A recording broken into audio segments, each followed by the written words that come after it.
Send ya minu mienu nyina yenimunu say eye Excellency John Dramani Mahama mla obontoano o shegana before say the second coming no enya dia obebe dia agro na ende dwumedi a yede ba besumo ebi na edidi no. Excellency John Dramani Mahama appointed a new IGP your no Christian Yohuno or the ensamo a more den at the amano and Sunday and Excellency John Dramani Mahama or the ato a papa name. The concept of community policing must be strengthened. The police must be seen not as an intimidating force, but as a partner in crime prevention, safety, and development. Now, Excellency John Dramani Mahama assure me say, almost support and I said, you may carry out a daily activities we make sure say or omo.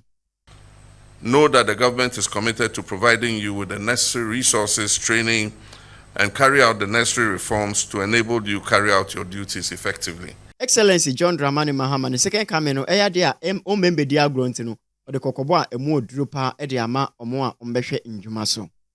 Mr. Say unsubscribe ya Mr. So best subscribe ediama na wodo o comment so ediapa. Me a midi media e bra medi edi Richard Ata wait me afrem ABK. Mejeso na mediama.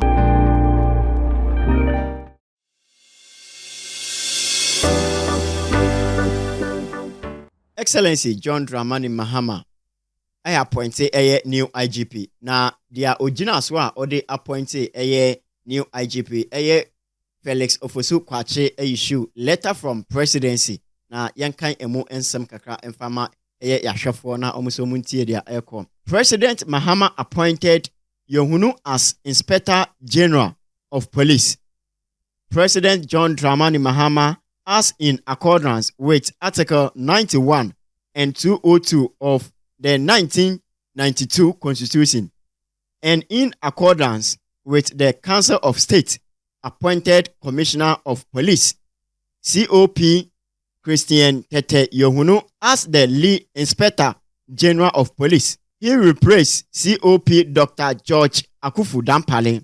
COP Yohuno brings 40 years of experience to the position of IGP and is expected to oversee the modernization and transformation of the IGP police service. We Ofosu Kwache ena ode ebaye Excellency John Dramani Mahama ere ensem ato police service enim say omonhwe na omo daily activity a omo dinu omo bedini ye because osho omo say dwumadie bia omo bedinu de ebeboa ebama omo daily activity no ebetumi akoso wano edi ama omo no ono so be make sure say obo provide edi ama omo ensemo a Excellency John Dramani Mahama oduto eja ebra na oswell mu inu ebi enie. To the brave men and women of the Ghana Police Service, I urge you to give your fullest cooperation to your new leader. You are the backbone of our national security framework. Your dedication and sacrifices keep our country safe. Know that the government is committed to providing you with the necessary resources, training, and carry out the necessary reforms to enable you carry out your duties effectively. To our new IGP, I encourage you to lead with vision, fairness, and unwavering commitment. Leadership is not just about authority, it is also about service. It is about inspiring those under your command to uphold the highest standards of professionalism and accountability.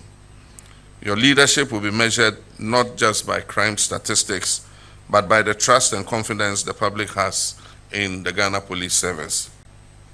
As you take on this immense responsibility, know that you have the full support of myself and my administration and the people of Ghana.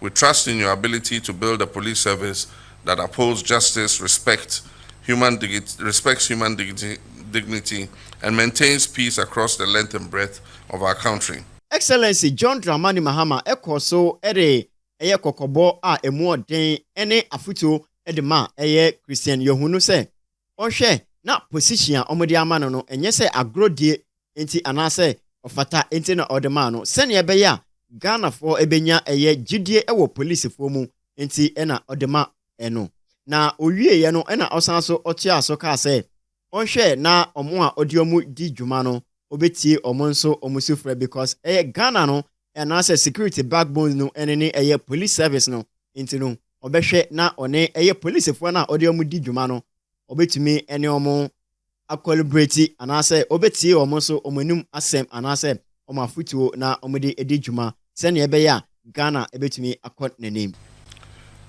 Today is an important occasion in our collective commitment to justice, security, and good governance.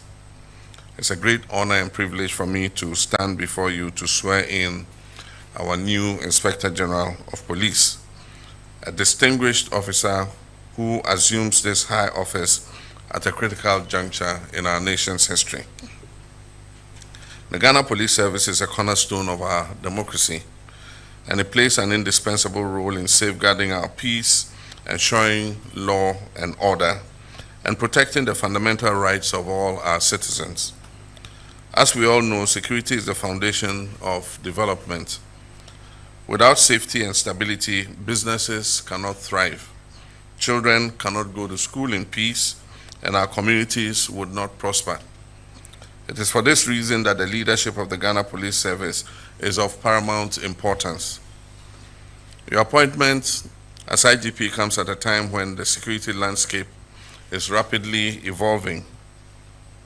Traditional policing methods must be adapted to confront new and emerging threats and crimes.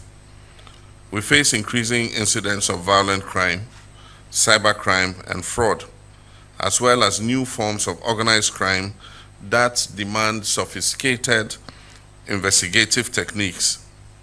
Additionally, the global security environment presents fresh challenges, from terrorism to transnational criminal networks, which require strong intelligence gathering and proactive law enforcement. Ghanaians have high expectations of the police service, and rightly so. Our people look to you for protection. They want to see a police service that is not only professional and disciplined, but also one that is fair and just. They want to be reassured that when they report crimes, they will receive a swift and impartial response. They want to trust that the police service will act in their best interests, free from undue influence and without discrimination. To achieve this, IGP, your leadership must be rooted in integrity, discipline, and innovation. The Ghana Police Service must continue to reform itself to meet the needs of our ever-changing society. Intelligence-led policing, community engagement, and effective deployment of modern technology must be at the core of our law enforcement strategy. Our officers must be well-trained, well-equipped, and motivated to serve with excellence. One critical area that requires immediate attention is the relationship between the police service and the communities in which they serve. Public trust in law enforcement is essential. Without it, effective policing becomes difficult. The concept of community policing must be strengthened. The police must be seen not as an intimidating force, but as a partner in crime prevention, safety, and development. Officers who serve and protect with empathy, fairness, and respect for human rights are respected in society. Mr. IGP, your role will also involve rooting out corruption within the service. Corruption in law enforcement undermines justice and weakens public confidence in our security agencies. It is crucial that all forms of unethical behavior, from bribery to the abuse of power, are decisively dealt with. We must build a service that is respected both locally and internationally for its professionalism and integrity. Additionally, I want to emphasize the importance of improving the welfare of officers under your command. Policing is a very demanding profession that requires sacrifice and dedication. Our officers must be well remunerated, adequately housed, and given access to proper health care and psychological support. A motivated police force is a productive police force. Let me take this opportunity to also extend my deepest gratitude to the outgoing Inspector General of Police. He has served our nation with dedication and commitment, and his contribution to law enforcement and national security will not be forgotten. Excellency John Dramani Mahama ewie no na okokohia business owners ene omo a omodeda dwumadie kuo ano na ore ensam ene kokobo a emu oduro ere ato omanim se the second coming no enye ade a oba ebedi agrokra nti wo a ubedi agro no agro ebediu. This will no longer be tolerated. They will be swiftly reformed, they will be merged, privatized, or shut down. The 2023 State Ownership Report produced by the State Interest and Governance Authority, SIGA, reveals the inefficiencies affecting many of our SOEs. And this demands that we act with conviction and courage to tackle the systemic challenges confronting these enterprises. Many of our specified entities have operated inefficiently for far too long. They've been burdened by waste, underperformance, conflict of interest, and a complete detachment from national interest. Many of our SOEs have been used as mere instruments for generating personal wealth for persons appointed positions in the entity. And who are the ones responsible for this situation? The chief executives, the management, and the management boards of these enterprises. Some of these enterprises have become perennial loss makers, draining public funds with bloated budgets, unjustified allowances and perks, and unnecessary expenditures, while relying on government bailouts as if they were entitled to them. Indeed, many of your entities are at their lowest point in the entire history of the Fourth Republic. Ladies and gentlemen, the era of impunity, mediocrity, and financial recklessness must end today. I'm happy you clapped. It's not going to be business as usual. We're going to reset your entities. Corruption, procurement, fraud, and financial mismanagement will be prosecuted strictly, and boards that rubber stamp